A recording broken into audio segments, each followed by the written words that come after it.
Hello बच्चों, पिछले video में हमने अभी तक जो आपके दो वीडियो बनाए, उन दोनों वीडियो में से जो हमारा फर्स्ट वीडियो था वो हमारा था कि 2021 और सेट फर्स्ट। फिर आपने कहा कि सर पहले मॉडल पेपर सॉल्व करवा दिए, तो हमने फिर आपको मॉडल पेपर सॉल्व कर दिया, मॉडल पेपर 2022। अब फिर हम चल रहे हैं हमारा 2021 का सेट 2, और इस सेट का जो पेपर नंबर है, मॉडल नंबर है, वो है आपका 348 GI। इसमें जो पहला क्वेश्चन हमारा है, वो पहला क्वेश्चन हमारा पूछ रहा है कि आवृतबीजी पौधों के नर जननांग को क्या कहा जाता है। तो किसी भी पौधे में अगर हम नर जननांग की बात करेंगे तो नर जननांग जो होता है उसका वो होता है हमारा क्या, उमंग। दूसरा क्वेश्चन है जेनेटिक इंजीनियरिंग का उपयोग होता है। पहला ऑप्शन है बेकरी में, दूसरा है प्रतिजैविक औषधियों के निर्माण में, तीसरा है इंसुलिन में, और चौथा है इनमें से सभी। तो जो हमारा ऑप्शन होगा वो क्या होगा, इनमें से सभी, इनमें से सभी। अगर किसी बच्चे को इस पेपर का PDF चाहिए तो आप हमारे टेलीग्राम चैनल पर जाके डायरेक्ट डाउनलोड कर सकते हैं। वहां से हमने इसके क्वेश्चन पेपर को टेलीग्राम चैनल पर अपने अपलोड कर रखा है। अगला क्वेश्चन है, इसमें अमर बेल होता है।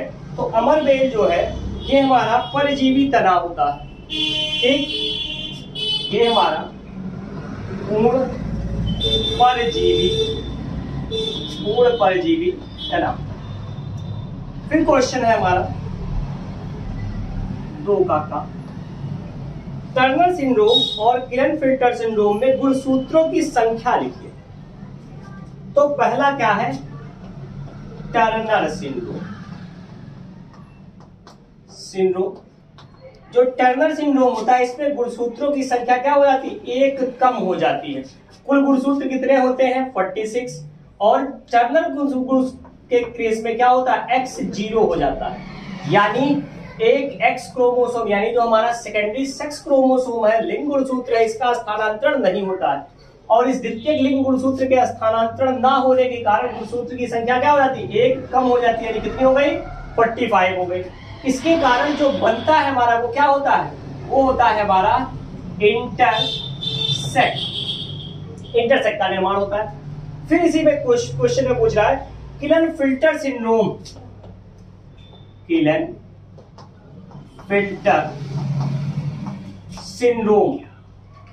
में गुणसूत्रों की संख्या कितनी होती है। अब क्लेनफेल्टर सिंड्रोम में क्या होता है कि जो हमारा एक X क्रोमोसोम एक्स्ट्रा हो जाता है मेल और फीमेल दोनों के केस में। अब अगर मेल के केस में एक X क्रोमोसोम एक्स्ट्रा हो जाए तो इस तरीके से डबल X सिंगल Y हो जाएगा। अगर फीमेल के केस में एक X क्रोमोसोम एक्स्ट्रा हो जाए तो ये क्या हो जाएगा, ट्रिपल X हो जाएगा। अगर ट्रिपल X हो रहा है तो यानी टोटल नंबर ऑफ क्रोमोसोम कितने हो गए, 47 हो गए, 47 हो गए। अब ये क्या बना, तो जब भी अब ये एक ऐसा मेल बना जिसमें क्या है, एक एक्स्ट्रा X क्रोमोसोम है, यानी फीमेल के कैरेक्टर डेवलप हो जाएंगे, इसीलिए इसे हम कहते हैं गैनेंड्रोमॉर्फ। और जब हमारा ट्रिपल X हो जाता है तो इसे हम बोलते हैं सुपर फीमेल, ठीक। अब हम अगले क्वेश्चन की तरफ बढ़ते हैं। अगला क्वेश्चन हमारा कह रहा है, अगला क्वेश्चन कह रहा है कि लीडिंग कोशिकाओं के द्वारा स्रावित हार्मोन्स क्या है। तो लीडिंग कोशिकाओं के द्वारा स्रावित हार्मोन्स हमारे क्या होता है, टेस्टोस्टेरोन होता है, यानी 2 था टेस्टोस्टेरोन, जो कि क्या है, एक मेल हार्मोन्स है। अगला है, तो अगला क्वेश्चन हमारा था फिर 2 का क्वेश्चन पूछ रहा है अनिषेक फलन क्या है। अनिषेक फलन क्या है। जब कभी भी शब्द आए आपका अनिषेक, इस अनिषेक शब्द का मतलब होता है कि जिसका भी विकास हो रहा है, जो भी जीव बन रहा है, वो क्या हो, बिना निषेचन के संपन्न हो। बिना निषेचन, या आप कह सकते हैं निषेचन के बिना निर्माण होना, किसका, नए जीव का। अगर दे दिया जाए फलन, यानी जो चीज नई बन रही है वो क्या है, वो प्लांट है। अगर दे दिया जाए जनन शब्द, यानी जो नई चीज बन रही है वो क्या हो जाएगा? जीव। तो जब किसी पौधे पादप का निर्माण क्या हो? निषेचन के बिना संपन्न हो, यानी या किसी फल का निर्माण निषेचन के बिना संपन्न हो जाए तो यही प्रक्रिया क्या कहलाती है? अनिषेक फलन कहलाती है। ठीक। अगला क्वेश्चन है प्रेषक आरएनए को यह नाम किसने दिया था? अब ये जो आपका क्वेश्चन है दो भाग, बड़ा प्यारा क्वेश्चन है। तो सबसे पहली चीज है कि प्रेषक आरएनए क्या है? तो प्रेषक आरएनए को हम इंडिकेट करते हैं आरएनएआई से, और जो आरएनएआई होता है या दो पार्ट्स में डिवाइड होता है। अब दो पार्ट्स कौन कौन से हमारे बनते हैं? एक तो हमारा है mRNA और दूसरा होता है SNRNA। mRNA यानी स्मॉलर आरएनए और हमारा सर्कुलर आरएनए। अब फिर पूछ रहा है यह नाम किसने दिया था? तो यह नाम दिया था एंड्रयू फायर ने। एंड्रयू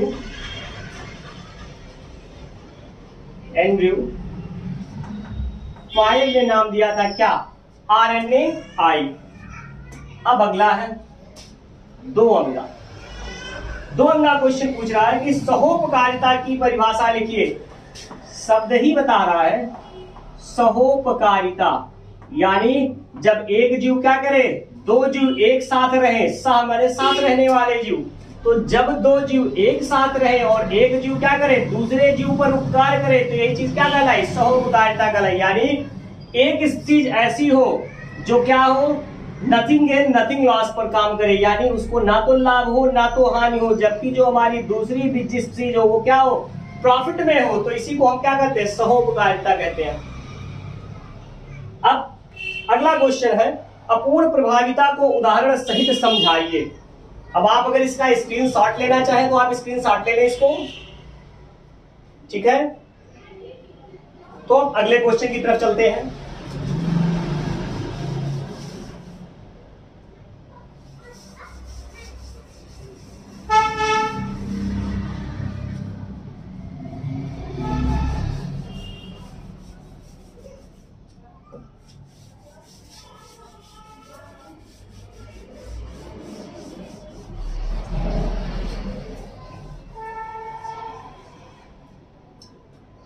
क्वेश्चन है अगला, अपूर्ण प्रभाविता को उदाहरण सहित समझाइए, यानी इनकम्प्लीट डोमिनेंस को बताइए। तो जब कभी भी डोमिनेंसी क्या हो? कंप्लीट ना हो। ठीक है, जब कभी भी डोमिनेंसी कंप्लीट ना हो तो इसे हम क्या कहते हैं? इनकम्प्लीट डोमिनेंस कहते हैं। इस पर हमने एक अलग से वीडियो बना रखा, आप उसे वहां से देख लेंगे। अगला है अनुलेखन पर टिप्पणी लिखिए। अनुलेखन यानी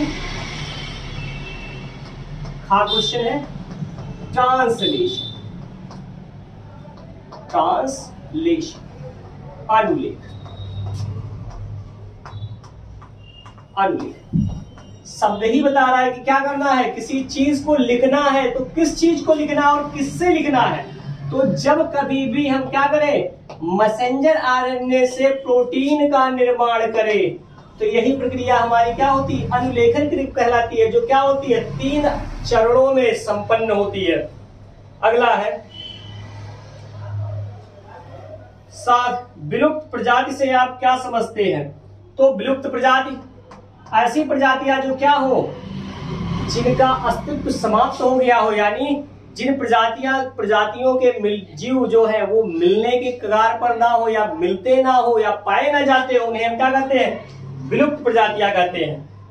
अगला क्वेश्चन है वन्य जीव संरक्षण क्या है? तो वन्य जीव संरक्षण हेतु वैधानिक उपाय बताइए।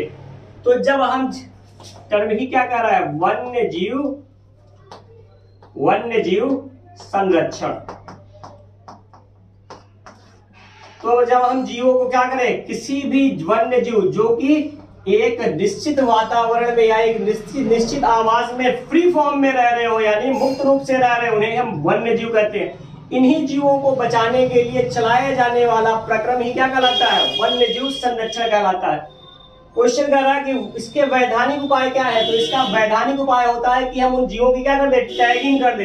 यानी जीवों के बॉडी पर एक माइक्रोचिप लगा दे, जिससे हमें यह पता चलता रहे कि वह जीव कब किस अवस्था में कहां पर मौजूद है और उसे कब किन किन चीजों की आवश्यकता पड़ती रहती है।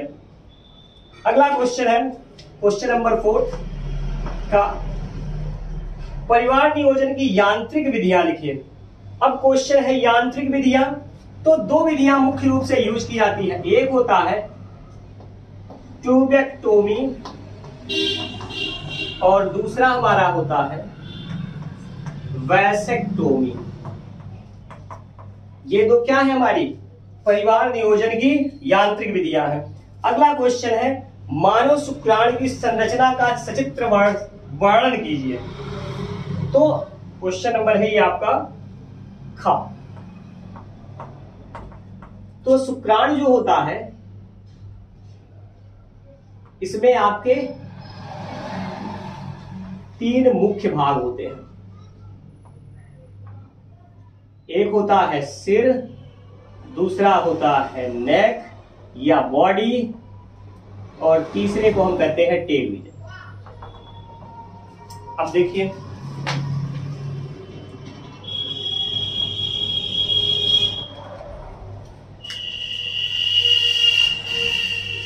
जो हेड रीजन होता है इसमें 2 चीजें पाई जाती है।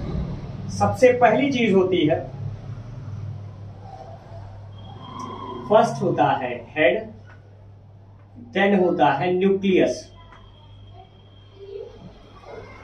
फिर होता है नेक और नेक में हमारे पाए जाते हैं क्या सेंट्रियोल। इस तरीके से स्ट्रक्चर सेंट्रियोल और सेंट्रियोल के बाद हमारी पाई जाती है क्या माइटोकॉन्ड्रिया। जो माइटोकॉन्ड्रिया होती है ये स्पर्म को एनर्जी प्रोवाइड करती है और ये रिस्पॉन्सिबल होती है किसके लिए कैपेसिटी ऑफ स्पर्म के लिए। ये हमारा हो गया बॉडी माइटोकॉन्ड्रिया और ये हमारा हो गया टेल।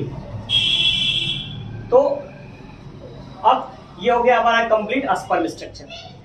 जो स्पर्म होता है ह्यूमन स्पर्म ये क्या होता है हैप्लॉइड नेचर का होता है, यानी इसमें जो टोटल क्रोमोसोम नंबर होते हैं वो क्या होते हैं आगुणित तो होते हैं। यानी इसे हम रिप्रेजेंट करते हैं किससे एन से। एन यानी हैप्लॉइड नंबर, जिसका मतलब क्या हो गया गुणसूत्रों की संख्या क्या होगी आधी होगी। जो हेड होगा इस हेड में जो हेड होगा हमारा इसमें जो हमारा पहला पार्ट है ये है एक्रोसोमिन और एक्रोसोमिन जो होता है यह क्या करता है यह डिसॉल्वेशन ऑफ ओवम लेयर, यानी जो एग है उसके ऊपर जो हमारे एंटीफर्टिलाइजेशन क्या करेगा डिसॉल्व करने का काम करेगा। न्यूक्लियस या जेनेटिक मटेरियल है जो क्या करेगा ट्रांसमिट होगा फ्यूजन के लिए। नेक जिसमें जो हमारे सेंट्रियोल है ये क्या करेंगे आफ्टर डिवीजन जब क्लीवेज स्टार्ट होगा हमारे एक्स पे जाइगोट में, तो जाइगोट के क्लीवेज के लिए इसका वर्क होता है। तो ये हो गया क्या डिस्क्रिप्शन ऑफ स्पर्म, यानी शुक्राणु का पर टिप्पणी हो गई। अगला है क्वेश्चन, इसका भी आप स्क्रीनशॉट ले लें। अब हम अगले क्वेश्चन की तरफ चलते हैं। अगला क्वेश्चन है मेंडल के पृथक्करण नियम की उदाहरण सहित व्याख्या कीजिए। तो मेंडल का पृथक्करण नियम इसे बोलते हैं लॉ ऑफ सेग्रीगेशन। यह आपका क्वेश्चन है गा फोर्थ का law of segregation. Law of segregation पे भी पृथक्करण के नियम पर भी हमने एक अलग से वीडियो बना रखा है, इसे आप वहां देख लेंगे। इसका रेशियो जानते रहिए। इसमें जो फिनोटाइप रेशियो होता है फिनोटिपिक रेशियो, ये फिनोटिपिक रेशियो होता है 3:1, जबकि अगर कभी इसका जीनोटिपिक रेशियो पूछा जाए तो जीनोटिपिक रेशियो जो इसका होता है ये 1:2:1 होता है। अगला क्वेश्चन है वाटसन और क्रिक द्वारा प्रतिपादित डीएनए के द्विकुंडित हेलिक्स मॉडल का वर्णन कीजिए। तो डीएनए का double helical model of DNA, इस पे हमने अलग से एक वीडियो स्पेशली इसी टॉपिक पर बना रखा है, तो इसे आप वहां से देख लेंगे। तो इस तरीके से जो हमारा सेट था 2021 सेट 2 उसका 50% पोर्शन क्या होता है हमारा कवर होता है। तो आज हम यही रखते हैं, फिर नेक्स्ट क्वेश्चन यानी 5th क्वेश्चन से फिर हम कल कंटिन्यू करेंगे। तब तक आप हमारा चैनल देखते रहिए, लाइक करते रहिए, सब्सक्राइब करते रहिए और अपने मित्रों को ज्यादा से ज्यादा शेयर करते रहिए। Okay, thank you.